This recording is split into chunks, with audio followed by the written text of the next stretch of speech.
Imagine managing a project you know nothing about. Could you lead the project being confident, or would you allow fear and a lack of confidence to hold you back? You mind if I share a short story with you? I'll never forget the day I was handed a project completely outside of my expertise. My manager called me into the office. He said, "Edward, you're leading the implementation on a Microsoft Office 365 for the entire organization." I looked around the office like, I know my name is Edward, right? Last time I checked, he must have the wrong Edward. And then all of a sudden, my stomach started knotting up instantly. Oh, don't judge me, family. I'm just being honest. And then thoughts started racing through my head. I felt like I was having an out-of-body experience, thinking to myself, how in the world, Jesus, take the wheel? Because I can't lead this team if I don't understand the basics. What if they know that I'm lost? What if they think I'm an imposter? Then I remember one crucial project management thing, and that is you don't have to know all the answers. It's about knowing how to find them. So this is the first thing I did. Point number one, identify and engage subject matter experts. Again, identify and engage subject matter experts.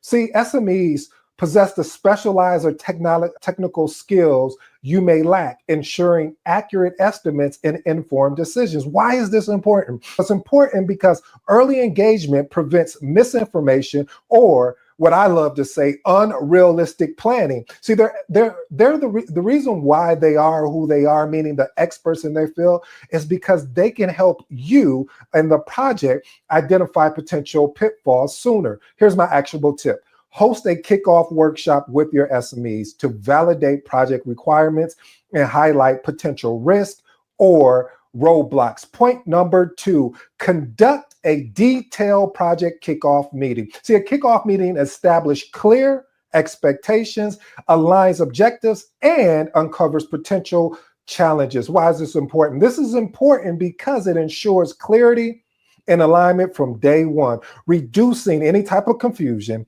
as well as we set the team up for success and setting a clear direction for the team. Here's my actionable tip for you today, family. Schedule a structured kickoff meeting involving key stakeholders. Ensure the kickoff meeting is interactive by preparing detailed questions to extract vital project information clearly. Let me explain what I mean by that, because I've been guilty of this as well, is that I'll have a kickoff meeting and I'm like, oh, this is, and I start talking about the whole project and going for it step by step, but I don't make it interactive. And interactive meaning is asking probing questions. Hey, software development team, what do you think that we may be missing in this highlighted scope? Hey, networking team, what do you think from a networking standpoint? And again, no, I'm not going to hold you hostage to the answer, but I want to make sure as we started getting ready to build out and start collecting requirements, that we can have a high level approach so we can go to each one of you guys' department. That is huge, because you got to understand people go from meeting to meeting. What makes your meetings different than any other meetings that they're going? So you want to do your best to make it as much as you can interactive. Point number three, define the project scope thoroughly. Being able to craft a detailed description of project goals, deliverables, timelines, and acceptance criteria. Sounds like I'm talking about a project charter, huh? See, this is important because without clarity of scope, you risk scope creep and most of all, misunderstanding, and you waste your resources time. And time is all as we know, is something we cannot get back. So a solid scope sets the stage for project success. Here's my actionable tip. Use a formal scope statement or a project charter and have all key stakeholders sign off on it before beginning any major work. Reason why I recommend having them sign off on it, and it doesn't even have to be a sign off on the actual document. It can be an email. They can say, hey, I approve the charter, or hey, basically I approve the charter, I approve the scope statement. You want to collect that. The reason why, if you've been paying attention to me long enough, you will hear me say this over and over again. Documentation beats what? Documentation is always going to be conversation.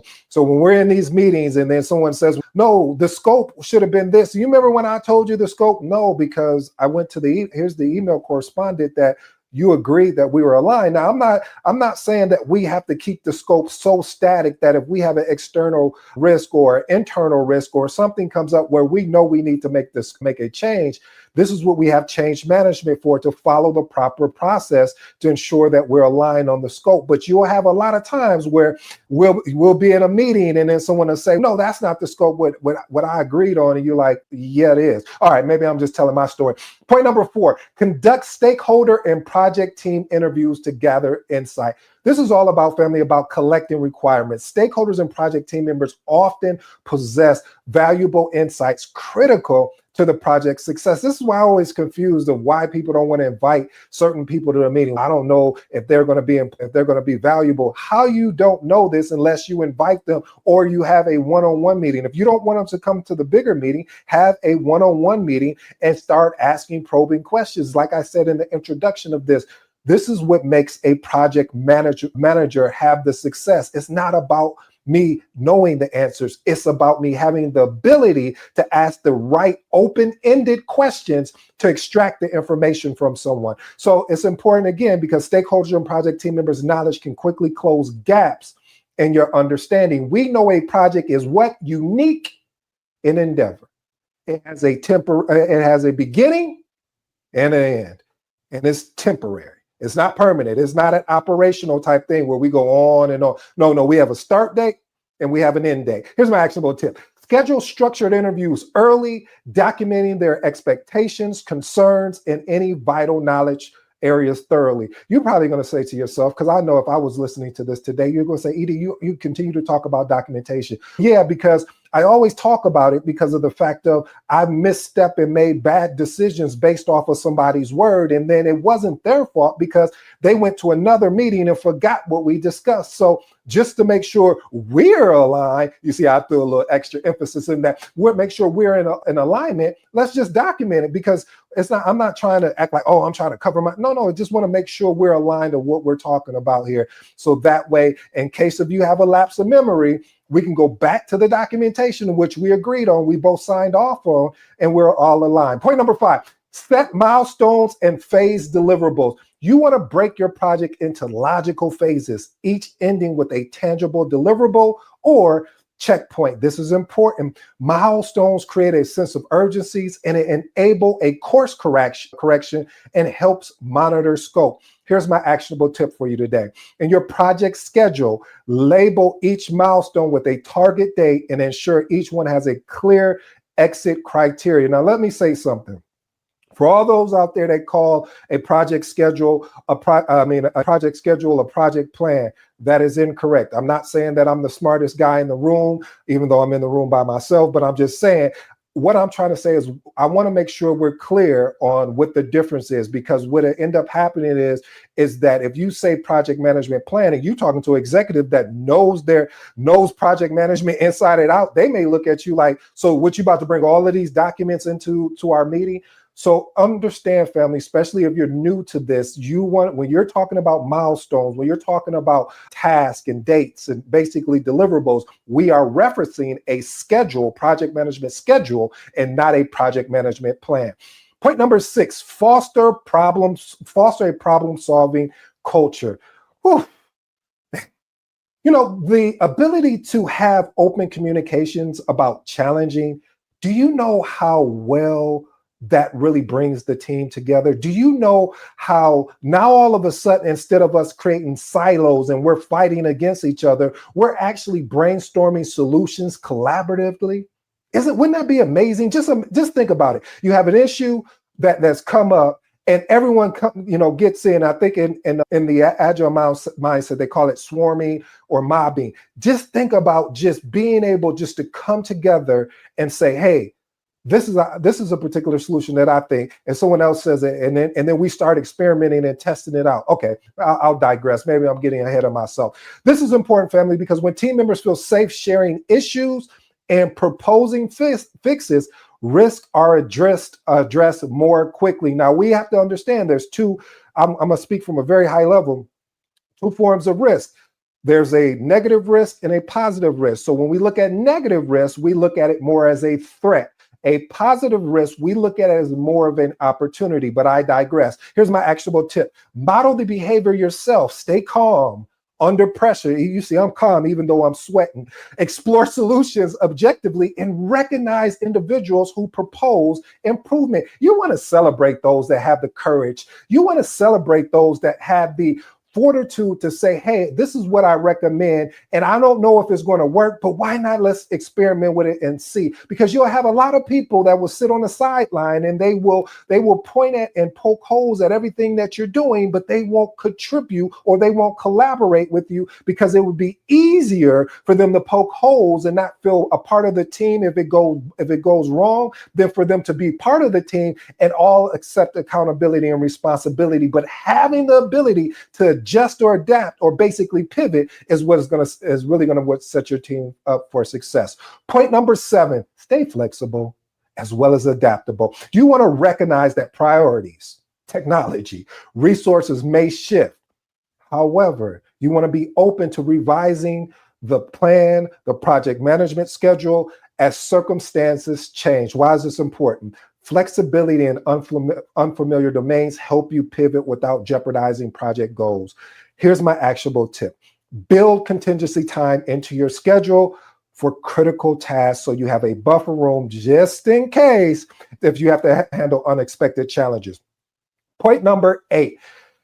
Escalate issues quickly with a proposed solution. Message. This is one of those moments where I want to make sure we're clear here, family. I don't want to send you out, especially my new project managers, send you out and you're leading your first project. You run into an issue and you escalate it right away. And then you're looking like, why am I not getting a response? Or and you start having these why moments. Let me explain what some people won't share with you, but today I'm going to unpack it for you. You want to have a proposed solution. Just imagine if someone came to you and said, here's the issue, and threw it in your lap. It's like a hot potato, and didn't tell you what they've done so far, so you don't go down that same line of trying those same solutions. This gives you an opportunity also to look like because you're the leader of that project. So you want to ensure that you propose a solution that even if it doesn't work, that at least you didn't just make an attempt, but you experimented to see, okay, this doesn't work. Now we need to take this to the next step. This is important because timely escalations prevent small problems from escalating into major setbacks. Here's my actionable tip. Document the escalation with the team proposed solution. Establish a clear escalation matrix. That's important. What does that look like, ED? Well, it's very simple. Who do we contact? How and under what circumstances, and how do we contact them? As far as what is the medium? Is it a phone call? Is it an email? Is it a Teams message or a Asana, whatever the platform you're using for a two-way communication? You want to make sure you have this, at least if you don't have it written down anywhere, that you know it. A lot of times I didn't have to have it written down because I knew with my escalation path, but there were certain times that I had to have it written down because I was like, that for this particular thing on software, that escalation path has changed because they want us to go in a different direction. So again, if you don't have it written down, no problem. What I'm recommending is make sure you know who to contact, how, and under what circumstances, as well as what medium, email, phone, or Teams. If I have an escalation, I'm going to send you an email. If they say, hey, they want to be notified by email, I'm going to send you an email. I'm going to give you probably about an hour, depending on the escalation. You don't answer the email, I'm going to give you a call. If you don't answer the call, then I'm going to shoot you a text message. If you don't answer so I want to make sure I cover every type of medium that is possible. I just don't lock in on one because I want to make sure if this goes left, that you cannot say that this team didn't do everything possible, because that was our job to make sure we did everything possible, meaning exhausting every particular solution that we have to get assistance. Would it be okay if I over deliver? I got just 2 additional points. This started feeling good to me. So here we go.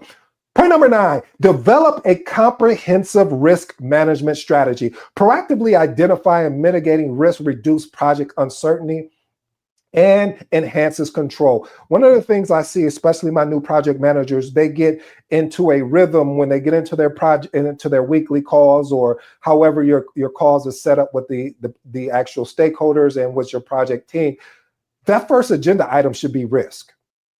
It should be risk and issues. Why is that? Because if you just have a checklist with, or your risk register with all of these risks, and you're not going over it with the teams, that means if a risk turns into an issue, how are you going to know? So you want to be able to have that going on a consistent basis. Every time you meet with the team, that's the first agenda item we want to talk about. We want to go through the risk and make sure to see if anything's changed, if there's any new solutions, or if everything is still staying the same. Why is this important? Because it safeguards the project success by managing potential problems before they actually have to escalate.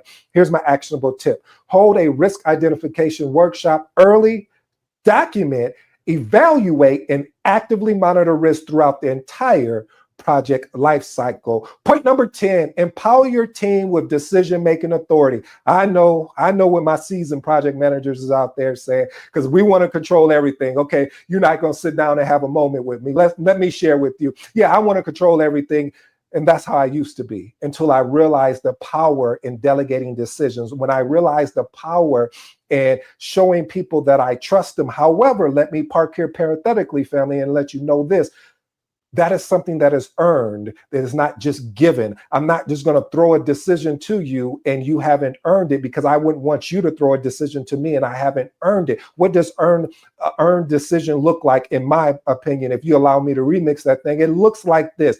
It looks like that you're being consistent. It looks like you're being committed, especially on technical items where you have technical things and you want to talk to. Because if I have a technical issue, I'm going to go to two different people, because I want to see if they're saying the same thing. If they're not saying the same thing, okay, we got a problem, Houston. We got a problem, Houston, because of the fact that something is off here. So I need to ask more probing questions. I need to ask more open-ended questions. But again, when you have a team, because there, as they talk about, Jordan talked about, I think it was a coach asked Jordan, he was like, there is no I in team. And Jordan said, but there's a me in team. Okay, but I digress. The point I'm trying to make here, family, there is no I in team. Seriously, we have to understand that we have a team that is there because they have specialized knowledge. I understand we've gotten away from that a little bit, where we think the project manager is supposed to have all of this specialized knowledge. Then what's the point of having the team? Because now we look, if we don't have specialized knowledge surrounding us, we can't have the success that we need to have as project managers, as well as supporting the team effectively and efficiently so they can have the success that they need. This is important because this reduces bottleneck and it promotes efficiency. You don't have to come to me on a particular decision. I do want to talk about the decision that was made, but you don't have to come to me. And this also allows that team member to really take ownership. When someone has ownership or something, when you're responsible and accountable for something, most of the time, I'm not saying all the time, but most of the time, what ends up happening is somebody really takes it personal and says, hey, I'm going to make sure that this happens. I'm going to make sure that the team doesn't fail. They are counting on me. You're right, we're counting on you. And we're expecting you to deliver. And if you're unable to deliver, don't sit there and be in a silo by yourself or be on an island by yourself. Just make sure you come and grab us so we can support you, because that's what we're here for. Here's my actionable tip. Establish clear escalation criteria to know when teams should escalate a particular decision or when they can make a decision independently. We want to do this again because we want to make sure on things that are very independently to make a decision on, that they go ahead and do it. But if there's a decision that, hey, this may need a deeper dive, hey, bring it to the team, present your case and say, hey, this is the direction I'm thinking of going, and this is the reason why. All right, fam, I'm going to give you my final thoughts. I appreciate it if you stayed this long. I appreciate the opportunity today. Today, we uncovered some key strategies to successfully lead projects, even those outside your comfort zone.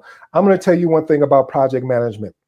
If you get into this thing that I love, that I hope you fall in love with, called project management, plan to be uncomfortable. Plan to be in a situation where you're not going to have all the answers. Plan to understand that sometimes you're going to feel like, I don't know what is going on.